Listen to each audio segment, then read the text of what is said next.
Hey, welcome to the Crazy J Podcast Show. Ladies and gentlemen, boys and girls, it is time to do the midweek sports podcast. Today, folks, we're going to talk about Hilary Knight, comments of the President of the United States that he made. We're going to talk about the Detroit Pistons and the Spurs game. I'm going to start with that game for sure. But we're going to start with Hilary Knight and Donald Trump, and then we're going to end up with the Minnesota Gophers against University of Michigan.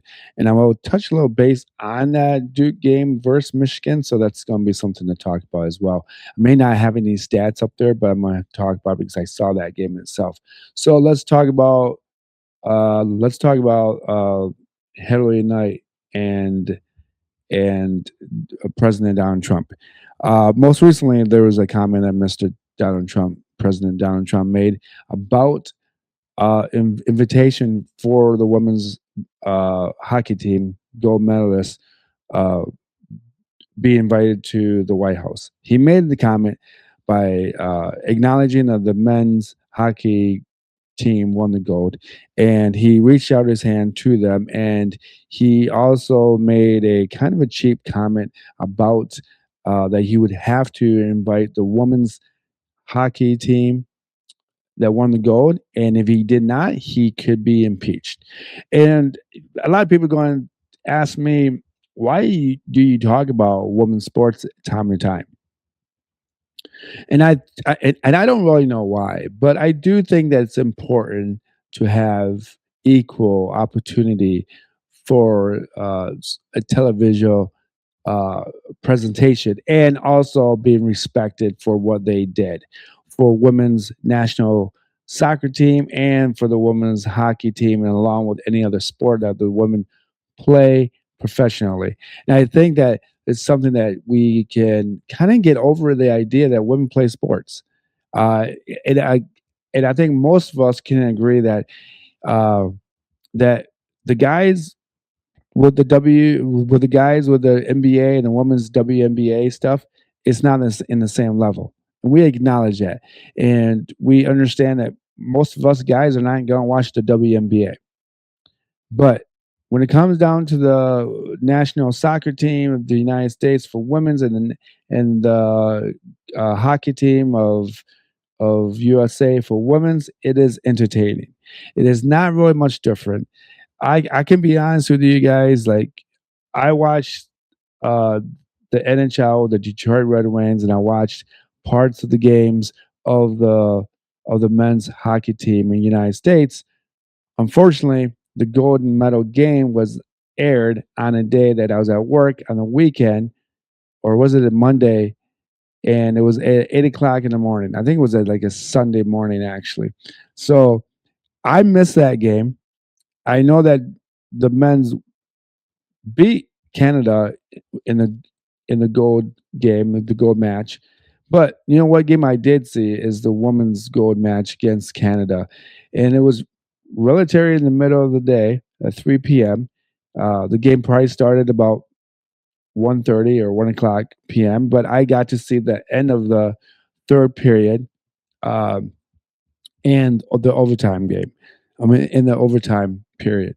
So saying that, I had that opportunity to respect the game for the women's Go team, and they beat Canada. They were really kind of slow and sluggish, and did not play that well up to the point of about 4 minutes left in the game. And then Hillary Knight made a really strong shot top of the key of the hockey ring, and it just went through a couple players on the defensive end and the offensive end, and the goalie could not see the puck, and it went right through her legs. That's something that's, I can't do. So it was something that it was on TV when I was at Founders, and it was really cool to see. And I think that for anybody that would say, "Oh, that's just not great or cool because it's a women's league," I can tell you I can't do that. So there's something about the fact that if she can do it and I can't, I got to give her props. Or that's just something that I'm not going to be physically be able to do it because of my disability.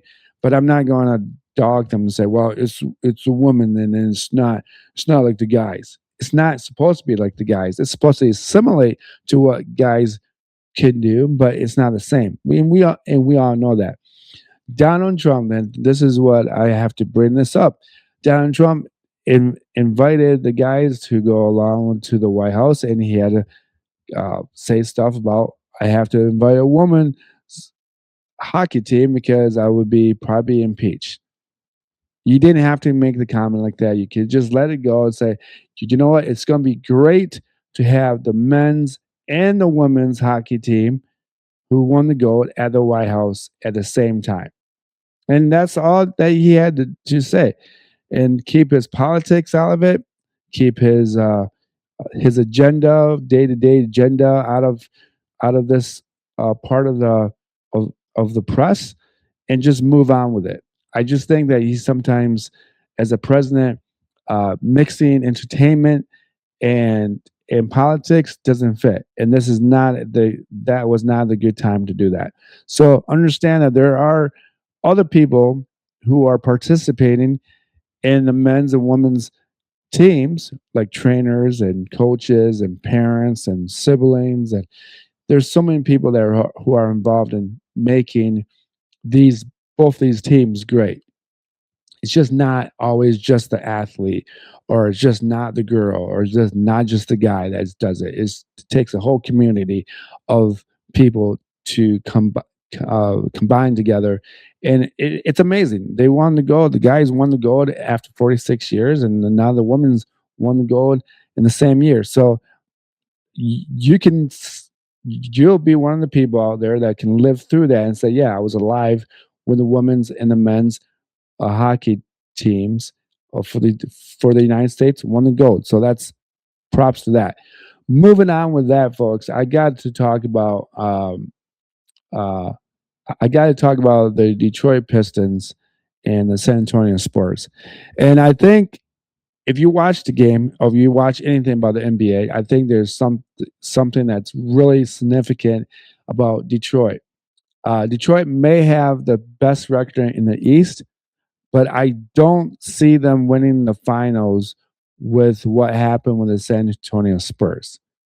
Yes, we played physical with Victor Wembanyama. Yes, we kept the game close in the first half, but the game was never really that close in the first place. If you look at any of these stats of the game, you see that Detroit only shot 38%. You saw that the 3-point percentage for Detroit was 3 for 36 at 19%. We saw that free throws was the only thing that Detroit was better than the San Antonio Spurs. San Antonio Spurs was 63%, Detroit was 84. The rebounds were about the same, 55 for Detroit, 50 for the Spurs. The assist was 32 to 21 for Detroit. The blocks were 11 to 8 Spurs. Um, but the turnovers were the same, 16. Points in the paint was 62 for Detroit, 44 for San Antonio. But that's not the storyline right there, folks. The storyline is really about Kay Cunningham cannot do everything on his own. He just cannot do everything on his own. And this is something that we did not trade for another shooter. We traded to get rid of a contract that may have to happen in the following year with Jalen Ivey, and we weren't going to sign him for a big contract, so we let him go. And then we got Kevin Herter, which he was supposed to be a 3-point shooter, and he's not even playing in the game. I don't understand that part. Here's another thing that I'm not really fond about. Duncan Robinson, $55 million for 2 years. He is not doing anything for Detroit. I think he went for 5 for 15, 3 for 11 for 3 points. Just didn't do anything for Detroit. This is the reason why we signed him, to help Detroit with a 3-point spread and just get the court to be spread out wide open. Call it what you want to call it. Maybe it's because we didn't get Malik Beasley back in Detroit because of his off the court gibberish. But Jalen Duran had 25 points for 10 for 13, 14 rebounds, 7 rebounds for offense, 7 rebounds for the defense to make 14. This is something I want to talk about a little bit. I think Jalen Duran was very effective in the paint, but he was more effective when he was attacking the paint with Victor Wembanyama on the court. So if he played outside the presence where he allowed Victor Wembanyama to do whatever he wants to do on the defense, and he didn't do much, Jalen Duran, that didn't really help Detroit. What helped Detroit was that when Jalen Duran was inside the paint, dunking the ball on top of Victor Wembanyama, that went a lot further than trying to stretch the court out. Again, when you don't have a shooter, Tobias Harris is your going to be your mid shot veteran. He only had 4 points, 1 for 6 field goals, but he really did not do much. And again, this is not something against Tobias Harris. He's a 16-year veteran. You just can't expect him to do this night in and night out. If you look at Javonte Green, who's 0 for 5, he didn't do much for Detroit. Uh, Coming off the bench, we need points from all these guys. Karis LeVert, 2 for 4 on the free throws and only 5 points. Again, another Michigan guy. I'm getting kind of sick of seeing this thing about Duncan Robinson. We had Tim Hardaway Jr. and LeVert. At one point, they all played in Detroit, and 2 of the guys are playing in Detroit right now, LeVert and Duncan Robinson. And it's cute. It's cute that we do this, but it's not really working out to just bring back guys that used to play at a certain school. We were never going to bring back anyone from Michigan State to play in Detroit because it's just not in that field. It's just not in that presence. So I feel like LeVert will probably be gone. I don't know his contract, but I think Duncan Robinson will be. I think it could be a consideration that maybe they just pay him out to leave and do something different. I think they need at least 2 shooters for sure. Kate Cunningham only has 16 points, 5 for 26. He had a lot of foul problems. I think he felt like he had to do a lot more than he had to. 10 assists like usual. I mean, that's what you want from him anyways, but I mean, you can dish the ball as many times as you can, but if no one's making shots, that's that's a drag. That's not he's gonna wear himself out. And I'm afraid towards the end of the year, that's really what's going to happen is that he's just going to get worn out.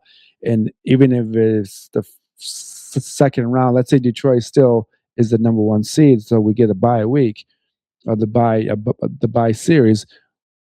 I think that we'll be in trouble in the second series of the playoffs or even in the conference championship game. So Paul Reed, 10 points, 5 for 8. Again, that's another guy that is a hustle player, knows where he's supposed to be, understands the game very well, but he's not going to be the guy who's going to throw up 3-pointers and make them. And he's not going to be the guy that's always going to be able to spread the court for Kay Cunningham. That's something that Dennis Jenkins, again, God bless his effort and everything that he's done for Detroit. Signed for a 2-year contract for $8 million. Great shot, good posture, everything else going out great. But he's not going to be the guy who's going to get you 22 points a game. He's just not. I think Detroit's going to have to trade a couple of their picks to get a guy coming to Detroit, or they're going to have to do something in the free agency to bring things happening. So that's something to consider for Detroit. They will play Oklahoma. I think there's a couple of guys in Oklahoma that are injured, so we'll have to watch that game. But I don't know.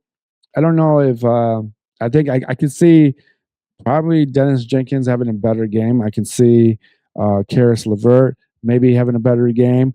And I really do see Tobias Harris having a better game as well. I'm not going to stick with Duncan Robinson.